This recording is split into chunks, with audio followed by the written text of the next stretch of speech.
Hey, I'm Todd. Thanks for choosing to watch my video, and if you would subscribe it, like it, all that stuff, that'd be great. Otherwise, enjoy the video, and I hope it gives you the information you need and is helpful to you. Take care. 2001 Chrysler LHS 3.5 liter. Slight differences in 3 and 5 and different model years. Others are a 3.2 liter.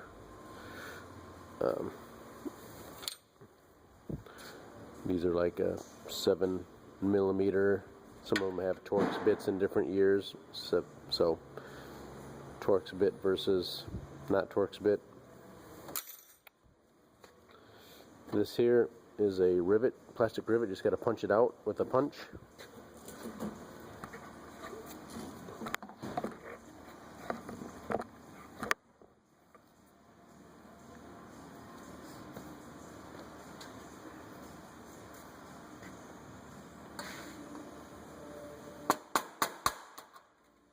Certainly drill it out too.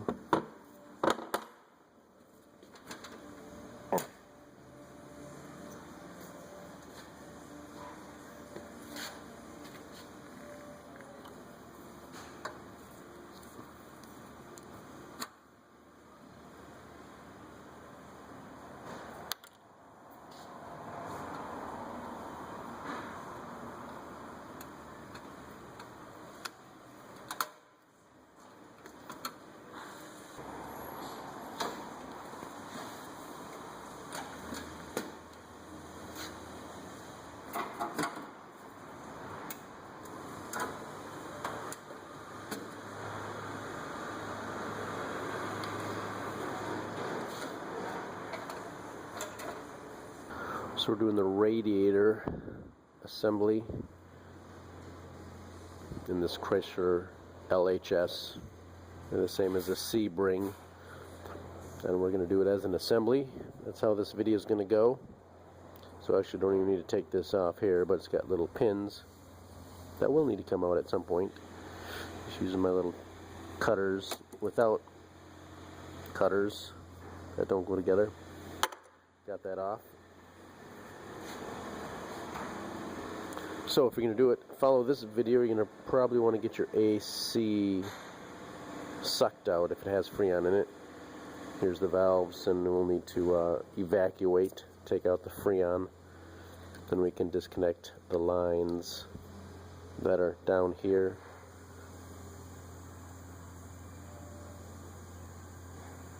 For the Freon, for the condenser, and we can take this whole assembly out. So that would be one of your main steps. If you have Freon in it, R134A, then you need to go have it sucked out somewhere. Just squeeze this with the pliers and got these clamps off here, and got this handy tool to get in here to help free up hoses. Very handy, because they can be stuck on there pretty good. Now there's coolant in here, and we do want to drain the coolant, although I think it's kind of tough to reach from below. If you're gonna save your belts, then you should take the belts off before you drain the coolant and get coolant on them here. You don't want to spill coolant on belts. They usually will make noise. I've had bad luck for some reason with belt noise and coolant, so I'm gonna replace these belts. But down here is a simple adjustment. 15mm right here, loosen this nut a couple turns, and then right back here is a 13mm bolt head, and that's going to screw and move the pulley back and forth, so you can turn it and make the pulley move and loosen up the belt and take it off. Same thing with the air conditioning down there. You get that from below. Same thing, 15 and 13, just need an extension down there though to reach up and get that one there. So we'll be taking the belts off and we'll replace them, so that'll be later. But let's get this hose off, give us a little bit of space.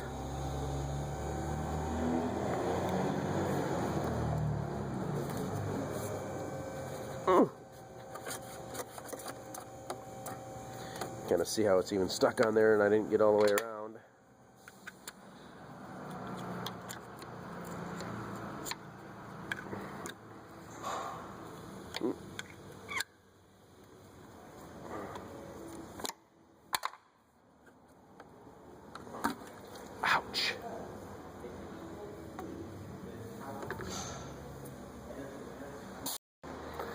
Now I'm actually planning to remove this piece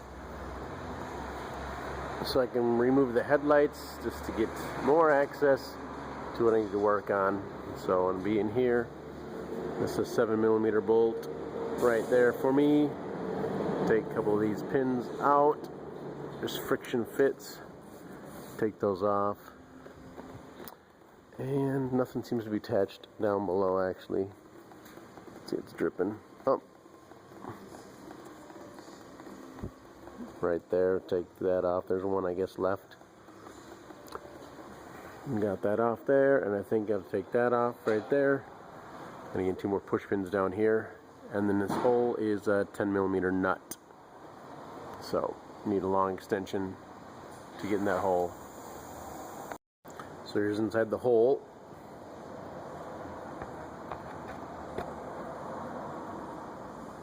You can kind of see the 10mm bolt back there. Here's my setup, just a long extension and a 10mm. We'll just reach in there and take the nut off the stud. Of course, with this all loose, you can just kind of reach up in there.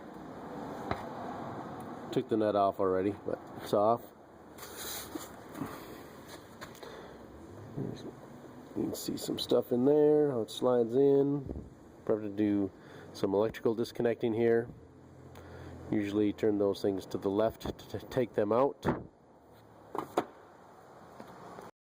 So I've got the other side out here. I don't know if the nut will be on there. We can just reach in there like we did before. But so here we are with my extension. And so we're looking at 16 inches there. And the shorter one is about 11 inches total with the socket. And that was just inside the black piece as you saw. And it's just as simple a matter of pulling it forward. You can see the pin and the guide here. And there's also a slot here that fits onto a flat device there. So I'm pulling it out just far enough so I can get these headlights out.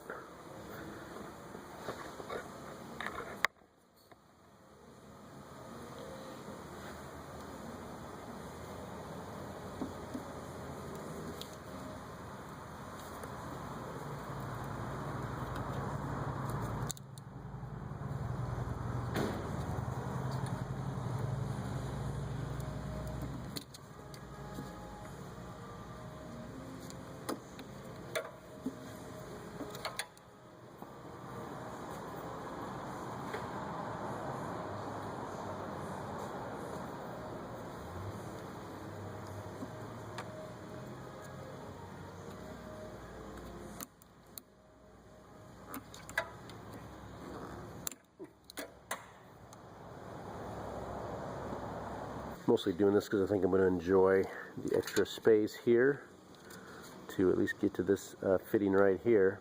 So I'm not sure about the other one, but this fitting over here, and also maybe a fitting or two over here will just give me some extra space that I will enjoy. I'm kind of take my time on this one, and you can kind of pick and choose as you watch this video and see what you want to do. So working on this side, then we will be disconnecting this electrical connector, pushing this piece in here.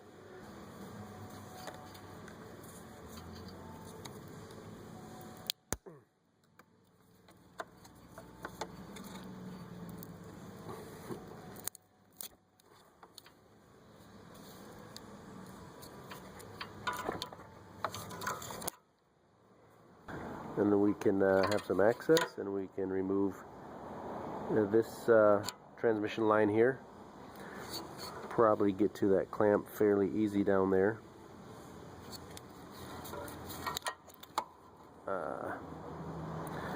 And then maybe it's a matter of choice. There's 4 10mm bolts holding the cooling fan assembly on.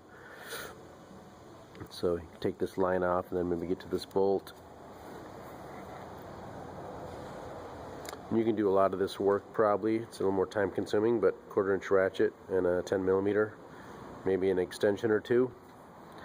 Because here's kind of my selection of tools and extensions, and you can get down there and take them off. Down there, over here, right there, and down there as well. Take off these oil cooler lines then probably here as well. Probably 15 millimeter. Everything is left to loosen, right to tighten.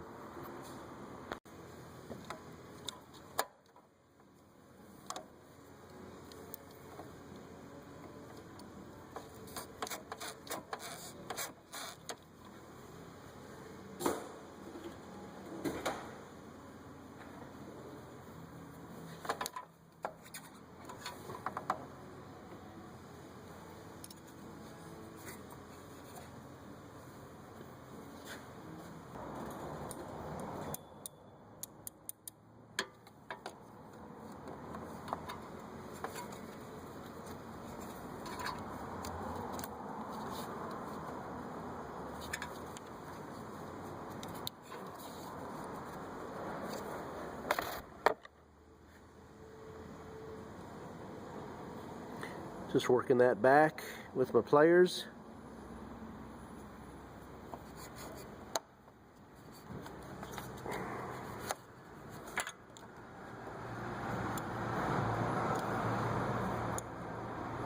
I got a drain bucket down there. You need a drain bucket. A good idea to catch the fluid that comes out.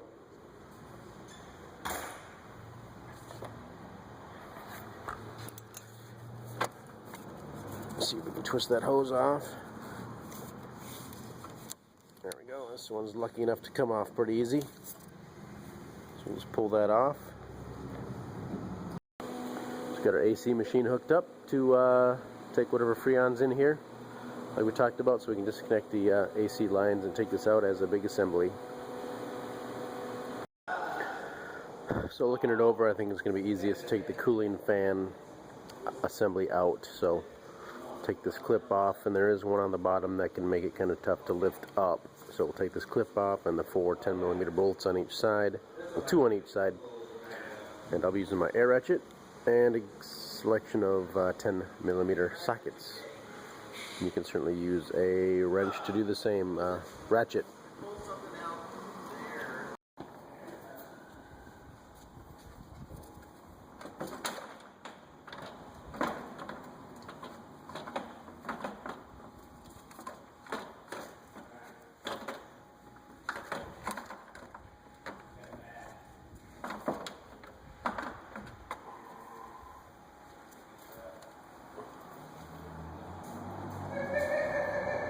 Definitely need some finagling, but it's definitely easier, I've found right now, with these hoses off.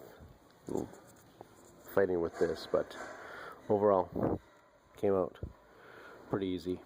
Now we have nice access to the lines right here. Hold on. Now we have nice access to the lines. I think they're 15 millimeter. Take those off. And screw down here. Dang it, they have it facing down. I'll have to grab this and twist it up. These kinds of lines are where it's good to have good quality line wrenches. That's what this is called, I believe. And it's on there real good and tight, and we can break it loose. I already broke it loose, but just want to tell you it's important to have good quality line wrenches, because these are the ones where you got the less expensive Chinese version and they don't grab as well, and they round things and you get mad. So we'll take those off like we talked about. 16 millimeter.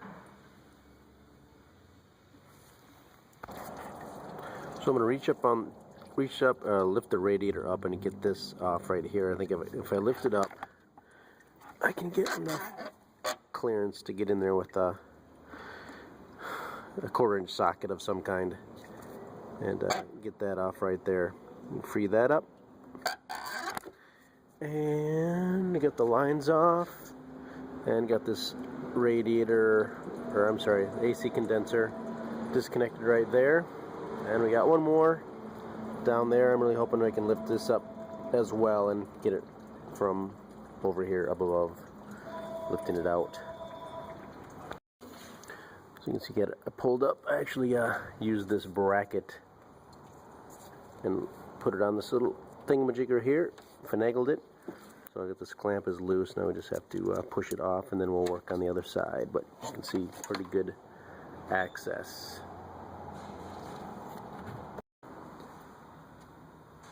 You're probably checking the radiator alignment. Yeah, I'm sure.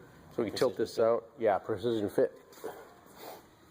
And then we can have access to the other AC line right there, down there. So 13 millimeter nuts, one on the top, one on the bottom, and this will be out.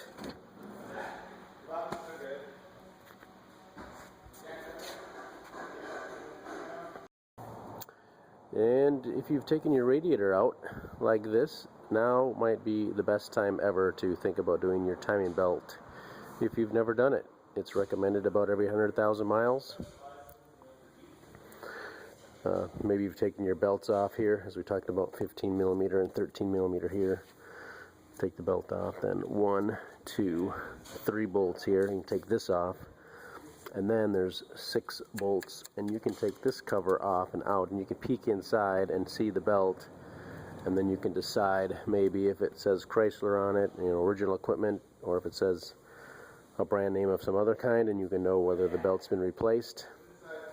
I think it's an 18 millimeter bolt there. You can turn the engine over by hand, and then you can check the whole belt while you're turning it and check for any name brand. If you don't know if it's ever been replaced and you have it and it's more than 100,000 miles. Often, but not always, boxes or timing belts come with stickers, but people don't always put them on. So, alright, there you go. A little bit of advice. Alright, so let's check it out. I'll transfer these over here. 10 millimeter bolt holding the condenser in. Maybe you'll have this, maybe you won't, although this likely you will. Piece of plastic here, little pins, transfer off there, another thingamajigger there, probably 8 millimeter bolt here, and 10 millimeter bolt here. See the bracket? This will slide up and out probably.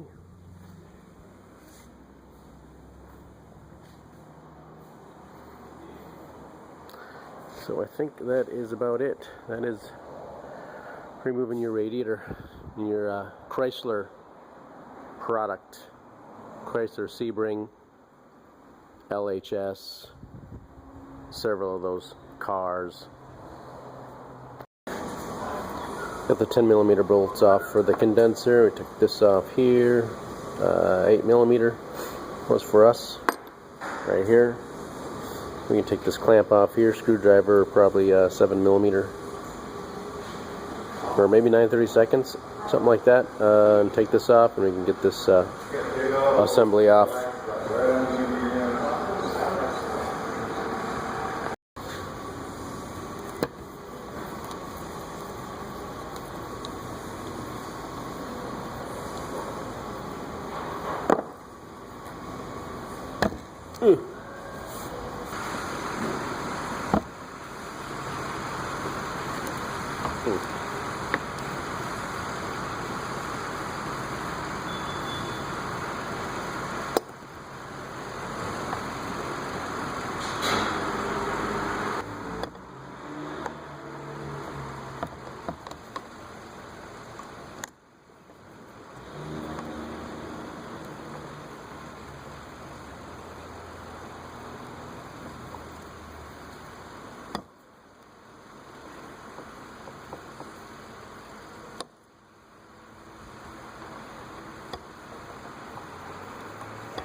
Now, I don't know what the odds are, but you need to take special note of these bolts and how long they are. This is going to be talking about probably the cooling fan bolts as well, but you can see maybe how close, you can see how close they get to the radiator. Now, I actually was involved with a radiator that someone before me had longer bolts. Put the longer bolts in, it punctured the radiator, however, for some reason did not leak. It developed a leak somewhere else. And we took out the radiator, took out these screws, and then coolant came out where the screw came out. So, just make sure you keep an eye on these screws and put them in the same spot so you don't end up putting longer screws in and doing some damage to your radiator. It's a brand new radiator. So we're just transferring the old parts onto the new radiator. This little piece, just a friction fit. Got these pins, push the new one on here. Take this other one off here. Just like that.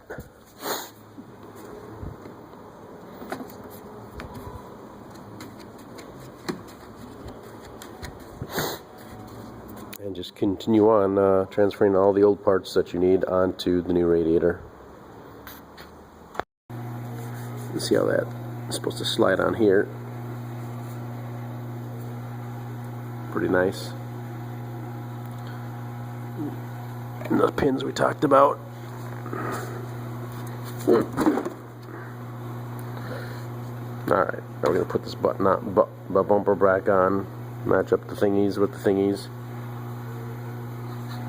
Radiator replacement on your Chrysler LHS. Sebring and other models and other years as well, with the 3.5 liter and the 3.2 liter engine